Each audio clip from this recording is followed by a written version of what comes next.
This is the hints for S4 National 5 homework sheet 4. In question 1, you're asked to evaluate 68.23 plus 0.71 times 80. Okay, now this question is simply using BODMAS and ensuring that you do your order of operations correct. Okay, so you look at BODMAS, think, what sum are you going to do first? Are you going to do the addition or the multiplication? Okay. In question 2, you're asked to fully simplify 1.5 times 2 1/6. When we multiply fractions, we have to turn them top heavy. Okay, we can't times the 1 by the 2. I turn them top heavy by multiplying the big number by the denominator and adding it to the numerator. So 2 times 1 is 2, add 1 is 3. So my fraction becomes 3 over 2. And I'll let you work out what the second one is yourself. Okay, so you times it by the bottom, add it to the top.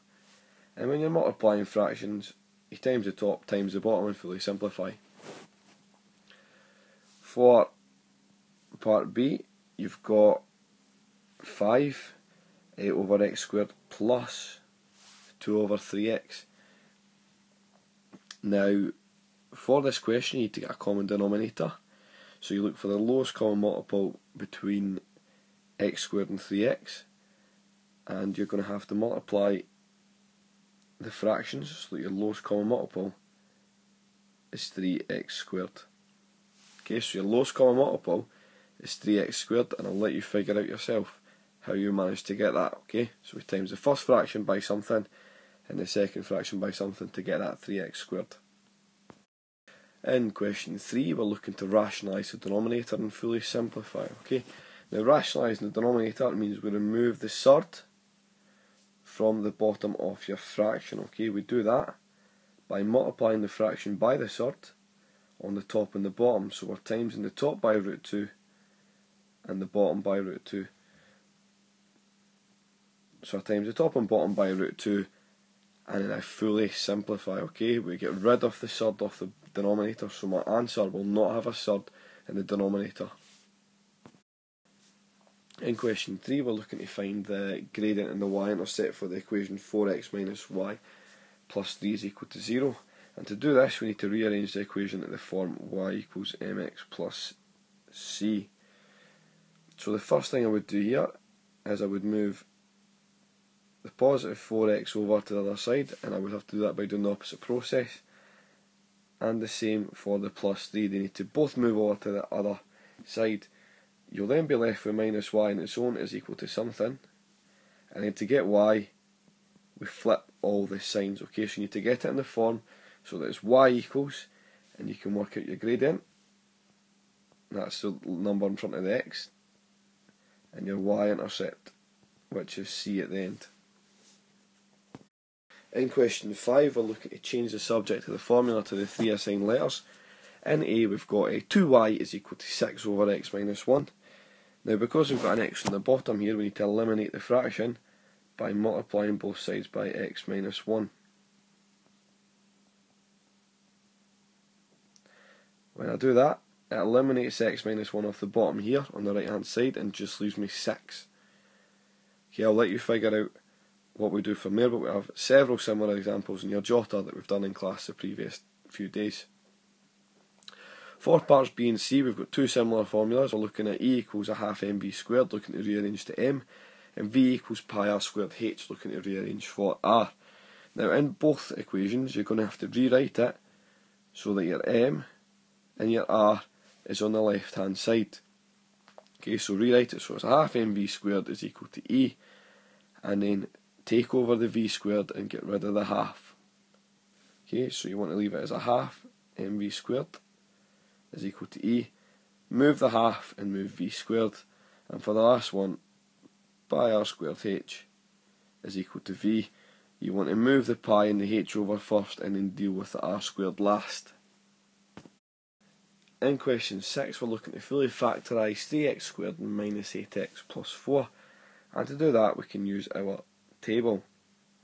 So at the top of our table we take the factors of the number in front of our x squared, or coefficient, which is 3, and we know that our bracket is going to start with a 3x and a 1x because 3 is a prime number. Okay, so I'll start my brackets 3x and x.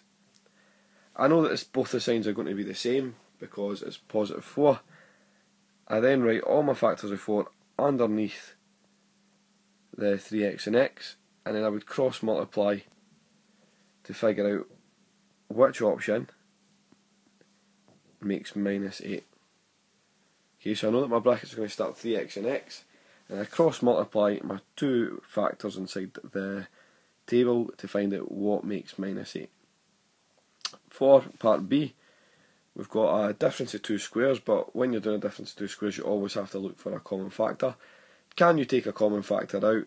Well, yes you can, because 4 goes into both x squared, 4x squared and minus 36.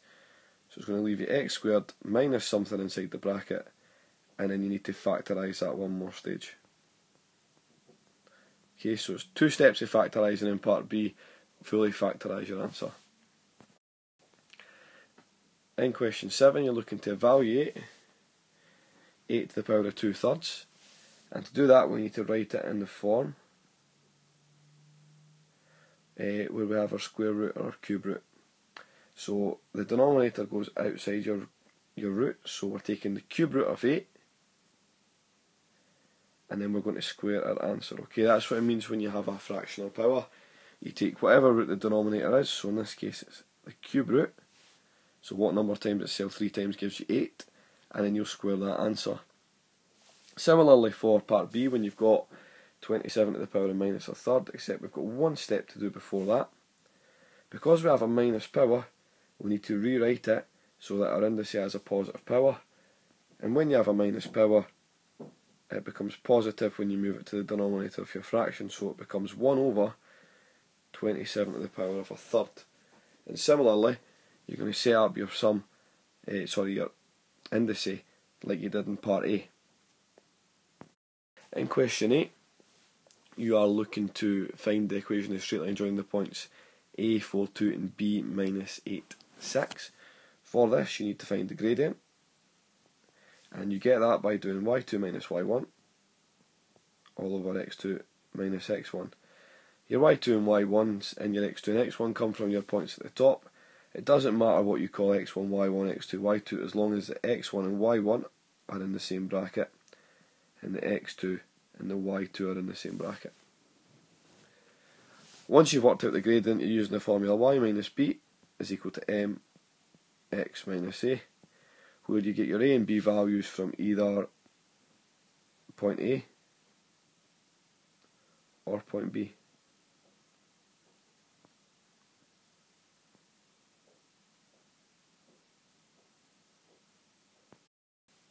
In question 9, we're told that a house costs £140,000 and it increases each year by 4.1%. Okay, so if the house value originally starts at 100%, we need to add that 4.1% increase on. So we've got 104.1%. Okay, so each year the house will be 104.1% of the original starting value. So because we're increasing at a constant rate for a certain amount of time, it's a compound interest question, okay? So we need to turn the percentage into a decimal by dividing by 100, and that goes inside your bracket. Now, the power, which goes in here, is how many years the house is increasing by. So we're increasing by 4 years, so your power is going to be 4. So you turn the percentage into a decimal, take your power of how many years increasing by, and then multiply it by the starting price of the house. Okay. Now, to finish the question, you need to round to 3 significant figures to get that final mark. In question 10, you're looking to calculate the angle when you're given the arc length, so we're looking for this angle in here. Now the formula for arc length, I'll just call it AL. Arc length is x over 360 times pi D. Okay, so we know what the arc length is, so let's substitute in what we know. We know the arc length is 18.6. We don't know what x is, that's what we're trying to find. We are trying to find the angle, which I call x. 360 times pi times your diameter, which you can work out from the diagram. You then want to rearrange to find out what x is, and that will give you, as you can see from the diagram, a nice acute angle. Okay, so substitute in what you know. You'll get that from the diagram, so that will give you what your D is. So rearrange for x, and that will give you the angle inside the arc. Okay, I hope these hints have helped. Good luck.